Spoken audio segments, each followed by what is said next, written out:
이런 말 여러분 들어본 적 있습니까? 1등은 해본 놈이 한다. 상은 타본 놈이 그 맛을 안다 라는 말입니다. 작은 성공도 해본 사람이 큰 성공을 거둘 가능성이 높다는 말이죠. 많이 이겨본 사람이 잘 이기고 성공도 성공을 해본 사람이 한다는 것입니다. 그런데 이 성공은 타고난 운명에 따라 결정되는 것이 아니라 환경과 의지에 따라서도 바뀝니다. 그 사람이 성장하고 학습하는 환경에 따라서 성자가 결정되기도 합니다. 어떻게 이기는 사람은 계속 이기고 실패하는 사람은 계속 실패하는 것입니까? 어떻게 잘 되는 사람은 계속 그렇게 잘 되고 안 되는 사람은 계속 안 되는 것입니까? 잘 되는 사람은 정말 잘 됩니다. 어떻게 그럴 수가 있을까요? 여러 가지 어려운 환경 속에서 리스크를 무릅쓰고 승리해서 기쁨을 누릴 때 테스토스테론이라는 스테로이드 호르몬이 분비됩니다. 이것은 뇌에 영향을 주어가지고 신경 전달 물질인 도파민 수치를 올려줍니다. 도파민이라는 것은 우리가 찾고 있던 것을 찾아냈거나 해야 할 일을 완수했을 때 기분을 좋게 만드는 그런 호르몬입니다. 이 도파민이 하는 일은 우리의 동기부여를 가속화시켜 가지고 계속된 승리의 기쁨을 가져다 줍니다.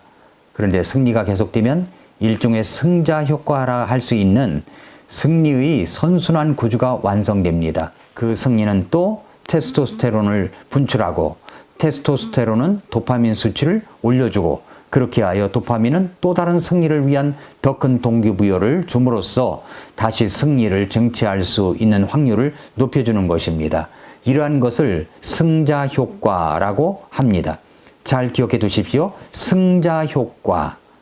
그래서 수컷 동물 세계에서 영역 싸움을 하는 것이나 운동선수들이 더 연승의 소식을 가져다 주는 것이 승자 효과의 예라고 할 수가 있습니다. 동물들을 관찰해 보면 승리를 연이어 경험한 동물들은 위험한 공간에서도 더 많은 싸움을 합니다. 그래서 결과적으로 사망률을 높이는 것입니다. 승리에 도취해서 무모한 행동을 거리낌 없이 합니다. 이안 로버트슨이 쓴 승자의 뇌라는 책에 나오는 내용입니다. 승자 효과는 두 가지 양면성이 있습니다. 초반의 승리는 그 다음에 승리에 긍정적 영향을 미치기 때문에 할 수 있다는 마음으로 가득하게 됩니다. 그러나 승자가 계속되면 자신이 통제할 수 없는 것조차 통제할 수 있다는 현상에 사로잡혀 가지고 만용을 부릴 확률이 높아진다는 겁니다. 지금까지 자신의 승리는 자신의 능력에 의한 것이라는 착각에 빠집니다. 그래서 앞으로도 이런 승리가 계속될 것이라고 여기면서 아무 걱정도 없이 무모한 도전도 서슴지 않는다는 것이죠. 그러다가 오만이 자리 잡게 됩니다. 그렇게 하다가 결국 오만의 크기만큼 실패하게 되고 그러다가 사망의 길이 될 가능성이 커져가는 것입니다. 역사적으로 나폴레옹과 히틀러가 그랬습니다. 1812년과 1941년에 각각 러시아를 공격했습니다. 역사적 간격은 있지만 두 사람의 러시아 공격 날짜는 똑같았으며 둘의 결과도 똑같았습니다. 연이은 승리, 자신감은 하늘을 찌르고 어떤 강력한 군대라도 해치울 수 있다는 오만함마저 느낄 정도였습니다.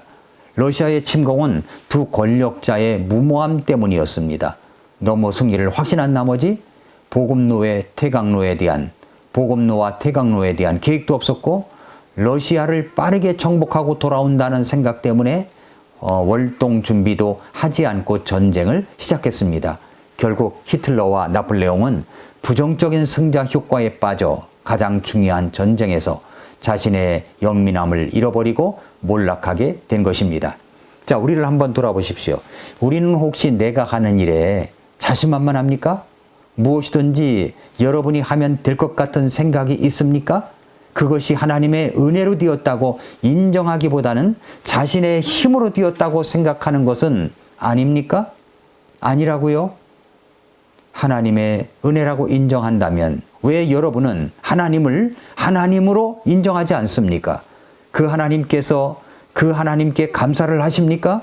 여러분이 감사하는 생활을 한다고 하는 그 증거는 도대체 무엇입니까? 그렇지 못하다면 여러분은 필시 그 승자 효과에 빠져 모든 것이 내 능력으로 하였다고 하는 오만함을 드러내고 있는 것입니다. 결국 부정적 승자 효과로 말미암아 여러분은 역사에서 드러난 사람들의 결과처럼 될 것이 뻔합니다. 그래서 월트 컬리는 자신의 4컷 만화 보고를 통해서 이런 말을 서문에서 했습니다. 마침내 적을 만났는데 그 적은 바로 우리였다. 이 부정적 승자 효과의 적, 바로 그 적이 나였던 것입니다. 나입니다. 우리입니다. 그러한 적을 막고 예방하려면 늘 내 자신을 견제할 만한 것을 옆에 두어야 합니다.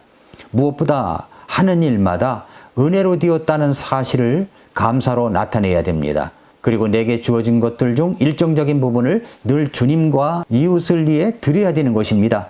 때때로 육체적 고통을 통해 승자 효과의 오만을 꺾어주시는 주님께 감사를 드려야 하는 겁니다. 사실 우리의 적은 3종류의 적이 있습니다. 하나는 마귀사탄입니다. 또 하나는 세상입니다. 또 하나는 자기 자신입니다. 우리는 우리의 적들과 날마다 만납니다. 어떤 사람은 마귀사탄이 공격을 하지 않아도 스스로 무너지는 경우를 볼 수가 있습니다. 자기 자신에게 넘어지는 경우가 얼마나 많이 있었습니까? 자기 자신에게 넘어지면 사탄에게도 넘어갑니다. 창세기 3장에서는 우리의 적 마귀사탄이 등장합니다.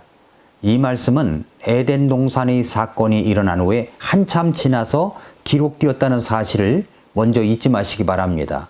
하나님께서 왜 에덴 동산에서의 아담과 하와가 어떻게 타락하여 죄가 시작되는지를 보여주시고 있는 것입니까? 이 말씀을 통해서 우리가 깨달아야 할 것이 무엇입니까? 오늘 창세기 3장은 인간이 최초로 하나님의 말씀을 어기고 범죄한 타락한 이야기가 담겨져 있습니다. 창세기 3장을 통해서 하나님은 오늘을 살고 있는 여러분과 저에게 어떤 이야기를 담아서 말씀하시려고 하는 것일까요? 우리 인간이 하나님 앞에 이런 죄악과 범죄와 타락을 되풀이하지 않기 위해서 우리는 무엇을 알아야 하는 것입니까? 세상도 적이고 마귀도 적인데 사실 마침내 만난 적이 바로 우리라는 사실을 발견할 때는 가슴이 맺이죠.